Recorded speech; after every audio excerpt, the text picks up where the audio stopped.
தமிழக மக்களே வணக்கம்.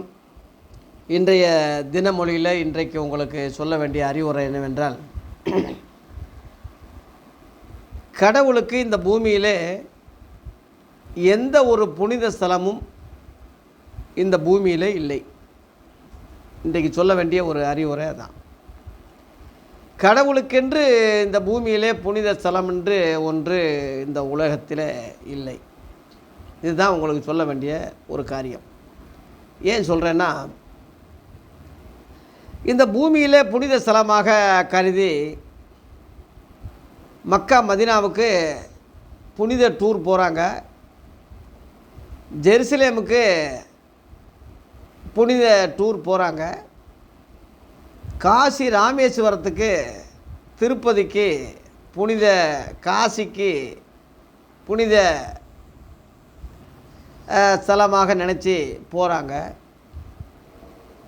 இதுபோல் புனித ஸ்தலங்கள் நிறைய இருக்கிறதாக மத தலைவர்கள் சொல்லி மக்களை அலக்களிக்கிறத இன்றைக்கு நம்ம கண்கூடாக பார்க்குறோம். மக்களும் ஏன் என்ன எதுக்கு என்று அந்த பகுத்தறிவு இல்லாதபடி கடவுள் அங்கே இருப்பாரா இங்கே இருப்பாரான்னு சொல்லி ஜனக பேச்சை கேட்டு ஏமாந்து போகிறாங்க. இயேசு பெருமான் கூட தன்னுடைய சீடர்களுக்கு சொல்லும்போது, கடவுள் அங்கே இருக்கிறார், வனாந்தரத்தில் இருக்கிறார், அங்கே மலையில் இருக்கிறார், இங்கே இருக்கிறார், அறை வீட்டில் இருக்கிறார், எவனாயிலும் சொன்னால் நம்பாதீங்கன்னு இயேசுவே சொன்னார், சீடர்களுக்கு சொன்னார். சமாரியா என்ற ஒரு நாட்டில் உள்ள ஒரு பெண்ணு சொல்லுது இயேசுக்கிட்ட, மலையில் தொழுது கொண்டு வந்தாங்க, ஜெருசலேமில் தொழுது கொண்டு வந்தாங்கன்ட்டு உங்கள் பிதாக்கள் நம்ம பிதாக்கள் சொல்லியிருக்காங்களேன்னு சொல்லி அந்த அம்மா சொல்லும்போது, அந்த அம்மாவுக்கு இயேசு என்ன சொல்கிறாருன்னா, திரியே நான் சொல்கிறது நம்பு,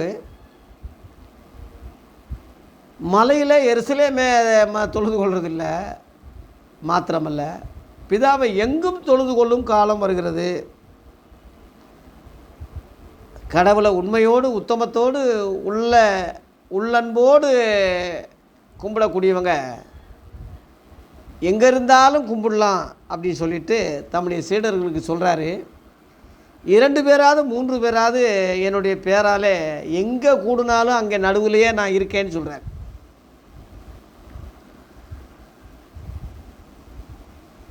ஆகவே அவருடைய ஊழியக்காரர்களாகிய பவுல் அடியார் அத்தனே பட்டணம் என்ற ஒரு ஊரில் ஊழியம் செய்யும்போது, கடவுள் நம்ம எல்லாருக்குமே தூரமானவர் இல்லை, அவருக்குள்ளே தான் நம்ம அசைகிறோம் இருக்கிறோம், அவருக்குள்ளே தான் இருக்கோம். பலிபீடம் வச்சு கும்பிட்டுக்கிட்டு இருக்கீங்க அறியாமல், அந்த அறியாமல் கும்பிடுற அவரையே நான் உங்களுக்கு அறிவிக்கிறேன். அதனால் உங்கள் புலவர்கள் கூட நம்ம கடவுளுடைய பிள்ளை சந்ததின்னு சொல்லியிருக்காங்க. ஒரே ரத்தத்தில் தான் நம்மெல்லாம் உருவாக்கியிருக்கோம். அதனால் கடவுள் மனிதரை கையினால் பணிவிட கொள்றதில்ல. அவர் எல்லா நாடுகளுக்கும் எல்லா மக்களுக்கும் மனிதனை குடியிருக்க வச்சுருக்காரு. எல்லாருக்கும் அவர் கடவுளாக இருக்கார், எல்லா இடங்களையும் அவர் இருக்கிறாருன்னு சொல்லி ஒரு அறிவுரையை பவுல் அடியாரும் தன்னுடைய ஊழிய பணியில் சொல்லியிருக்கிறார். இதையே நான் உங்களுக்கு சொல்கிறேன்னா, தேவ பிள்ளைகளே, கடவுளுடைய மக்களே,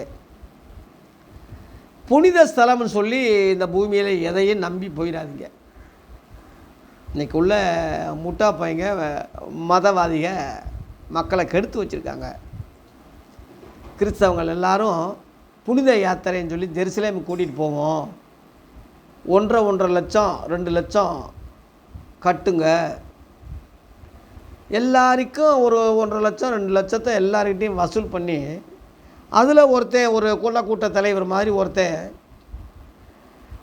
அதில் முதன்மையாக நின்றுட்டு அதில் அவனும் சொகுசாக போக வர, ஓசியாக அந்த நாட்டை பார்க்க வர, அதில் ஒரு பெரிய அமௌண்ட்டை அவன் ஆட்டை போட, இவங்களை ஏமாற்ற, அந்த ஊரில் போய் புனித ஸ்தலம், அது கடவுள் நடமாடினது, அங்கே எல்லாம் பாருங்கள், அந்த கல்லை பாருங்கள், அந்த தண்ணியை பாருங்கள், அந்த யோர்தான் நதியை பாருங்கள், இந்த கோயிலை பாருங்கள், அந்த அந்த குகையை பாருங்கன்னு சொல்லி மக்களை ஏமாற்றி மடையனா முட்டா தலைவர்கள் அநேகர் எழும்பியிருக்காங்க. வருஷம் டூரு. அதே மாதிரி மெக்கா மதினாவுக்கு இந்த ஜம்ஜம் தண்ணியை போய் குடிப்போம்லான்னு சொல்லி அங்கே ஒரு கூட்டம் அங்கே போய்கிட்டு இருக்கு. நம்ம தமிழர்கள் கன்றாவி இவங்களுக்கே இப்படின்னா தமிழர்கள் ரொம்ப ரொம்ப பாவப்பட்டவங்க. கால்நடையாக போகிறது பழனிக்கு, கால் வீங்குற அளவில். திருச்செந்தூருக்கு புனித ஸ்தலம்னு அங்கே போகிறது, திருச்செந்தூர்லேருந்து ஒருத்தர் ரிட்டர்ன் வந்துக்கிட்டு இருப்பான் பழனிக்கு போகிறேன்னு, அதுதான் புனித ஸ்தலம்னு. இல்லை அதெல்லாம் கிடையாது, திருப்பரங்குன்றத்துக்கு போகிறேன்னு இங்கே திருப்பரங்குன்றத்துக்கு வர்றது. இங்கேருந்து ஒருத்தன் திருப்பரங்குன்றத்தில் கடவுள் சிரித்தா, முருகன் சிரித்தா, திருத்தணியில் ஒளி வீசு தான்.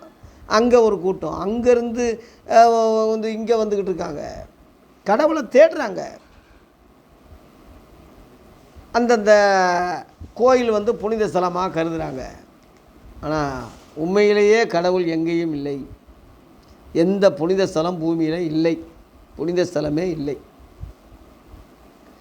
எங்கெங்கே கோயில்கள் அதிகமாக நடக்குதோ இருக்குதோ அங்கே தான் விபச்சாரங்கள் அதிகமாக பெருகுது. நீங்கள் ஆய்வு பண்ணுங்கள்.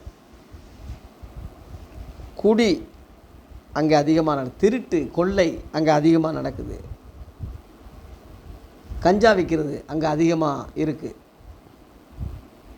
அதனால தானே போலீஸ் அங்கே குவிச்சிருக்காங்க. எல்லா புனித ஸ்தலம்னு நீங்கள் சொல்கிற இடங்கள்லாம் போலீஸ் ஏன் நிற்குது? புனித ஸ்தலத்துக்கு போலீஸ் அதுக்கு ஏன் காக்கணும்? திருடர்கள் அங்கே அதிகமாக இருக்காங்க, பிட்பாக்கெட் அடிக்கிறவங்க அதிகமாக இருக்காங்க, விபச்சாரர்கள் அங்கே நிறையா இருக்காங்க. அது எப்படி புனித ஸ்தலம் ஆகும்? புனித ஸ்தலத்தில் விபச்சாரங்கள் போக முடியுமா? உள்ள திருடர்கள் போக முடியுமா? மதுபான பிரியர்கள் உள்ள நுழைய முடியுமா?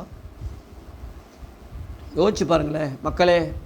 உங்கள் பகுத்தறிவு கடவுள் கொடுத்துருக்காருல்ல, அதை வச்சு நீங்கள் பகுத்தறித்து யோசனை பண்ணுங்கள். அழிஞ்சில் போகணும். இப்போ புனித ஸ்தலத்துக்கு வர்றவங்க அப்படியே அக்கினியாக அழிச்சில் போகணும். ஆகவே பூமியில் எந்த புனித ஸ்தலம், எந்த மதத்துலேயும் புனித ஸ்தலம் பூமியிலே கடவுளுக்கு இல்லை. அப்போ கடவுள் இருக்கிற இடம் எதுன்னா பரலோகம்தான். அது சிவலோகமாக இந்துக்கள் சொல்லலாம், பரலோகமாக கிறிஸ்தவங்க சொல்லலாம், சொர்க்கம்னு சொல்லி இஸ்லாமியர்கள் சொல்லலாம். வார்த்தைகள் வித்தியாசமாக இருந்தாலும் பொருள் ஒன்று தான். முதல்ல ஆக மொத்த கடவுள் அவருடைய ராஜ்ய பரலோகத்தில் இருக்க, பரமண்டலங்களில் உள்ள எங்கள் பிதாவே என்று இயேசுவும் ஜெபத்தை கற்றுக் கொடுத்தார் சீடர்களுக்கு. கடவுள் பரலோகத்தில் இருக்கார். இப்போ பொதுவாக இந்துக்கள் சாமி கும்பிட்டாலும் கூட மேலே நோக்கி தான் இறைவா மேலே தானே பார்க்குறாங்க.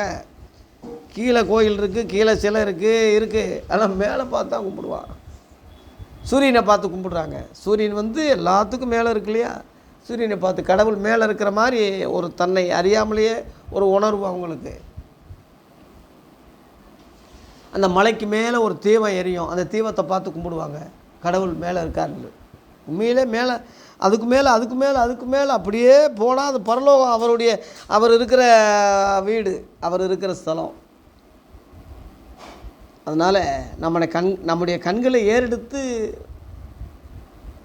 வானங்களை பார்த்து பரலோகத்தை பார்த்து தான் நம்ம இறைவனை புனித ஸ்தலமாக நினச்சி கும்பிடணுமே தவிர, பூமியில் எந்த கோயிலையும் கடவுள் இல்லை, எந்த புனித ஸ்தலமும் கடவுளுக்கு இல்லை. அவன் ஏற்படுத்திட்டு பிழைப்புக்காக ஏற்படுத்தி ஆட்டையை போட்டு மக்களை சம்பாதிக்கிறான். இப்போ திருப்பதி வச்சு ஆந்திராவே பொழைச்சிக்கிட்டு இருக்கு. பழனியில் இவ்வளவு கோடி காணிக்க உண்டியல் காசு வருதுன்னு சொல்கிறான். மீனாட்சம்மன் கோயிலில் இவ்வளவு காசு உண்டியல்னு சொல்கிறான். எத்தனை கோடிகள் கோயிலை வச்சு சம்பாதிக்கிறான். அந்த காசு முழுவதும் அந்த மதவாதிகளுக்கு அதுக்குன்னு ஒரு டிபார்ட்மெண்ட் ஒன்று ஏற்படுத்தி, அதுக்குன்னு ஒரு மந்திரியை ஏற்படுத்தி கோயிலை பராமரிக்க செய்ய ஜனங்களை வந்து பாமர மக்கள் மொட்டையாகிறதோடு அவன் பணத்தையும் மொட்டையடித்து அறிவையும் மழுங்கடித்து பெரிய ஐஏசி கவர்னரு கலெக்டர் முதற்கொண்டு கீழே விழுந்து கும்பிடுற அளவில், மாட்டு மூத்திரத்தை குடிக்கிற அளவில், எச்சி இலையில புரள்ற அளவில், வந்து போய் சுசீலா அம்மா இன்றைக்கி பார்த்தேன் ஒரு வீடியோவில், மொட்டை எடுத்துட்டேன் திருப்பதியில். அந்த அம்மா அவ்வளவு குரல் இருந்தாலும் கூட மண்டையில் அந்த பகுத்தறிவு சிந்தை இல்லை. அதனால் எத்தனையோ விஞ்ஞானிக அறிவாளிக மடையர்களாக தான் முட்டாத்தனமாக தான் இருக்காங்க இந்த கடவுள் விஷயத்தில். அதனால் புனித ஸ்தலம்ண்டு ஒரு இடத்த கருதி அங்கே போய் கும்பிடுறதோ வைக்கிறதோ, அங்கே கடவுள் இருக்காருன்னு நம்புகிறதோ மகா மூடத்தனம், முட்டாத்தனம். எங்கும் கடவுள் இருக்கிறார், எல்லா இடங்களையும் அவர் இருக்கிறார். ஆனால் அவர் புனித ஸ்தலம்ண்டு அவர் இருக்கிற நிரந்தர இடம் பரலோகம்தான். அங்கேருந்து நேரடி கனெக்ஷன் வந்து நம்ம இருதயத்துக்குள்ளே இருக்குது. உள்ளம் பெருங்கோயில், ஊனுடம்பு தேவாலயம், வள்ளல் பெருனாருக்கு வாய் கோபுரவாசல்னு சொல்லி சிவவாக்கியத்தில் இருக்குது. உள்ளம் பெருங்கோயில், ஊனுடம்பு தேவாலயம். அதனால் உனக்குள்ளே அந்த இறைவன் இருக்கிறார். அதான் கடவாக்குள் இருக்கிறவர் கடவுள். உள் உள் உள் இருக்கார். இன்னொரு அர்த்தம் கடந்து இருக்கிறவர் கடவுள். எல்லாத்தையும் கடந்து இருக்கிறவர் கடவுள். அது பரலோகம். கடவாக்குள் இருக்கிறவர் நம்ம இருதயம். அப்போ இருதயத்துக்கும் பரலோகத்துக்கும் ஒரு நேரடி தொடர்பு, ஒரு கனெக்ஷன் உண்டு. இறைவனை நீ இப்படித்தான் அறிய முடியுமே தவிர, பூமியில் எந்த புனித ஸ்தலத்தில் கடவுள் இல்லை. அதுக்குன்னு காசை கொடுத்து அலைஞ்சி அங்கிட்ட இங்கிட்டு கஷ்டப்பட்டு அலையாதீங்க மக்களே. இருக்கிற கொஞ்ச காலத்திலேயாவது பகுத்தறிவோடு வாழுங்க. மற்றவங்களுக்கும் இந்த அறிவுரை சொல்லுங்கள். கடவுள் நம்மளுக்கு நல்வழியைப்படுத்தி நல்ல வழியில் நடத்துவாராக. நன்றி.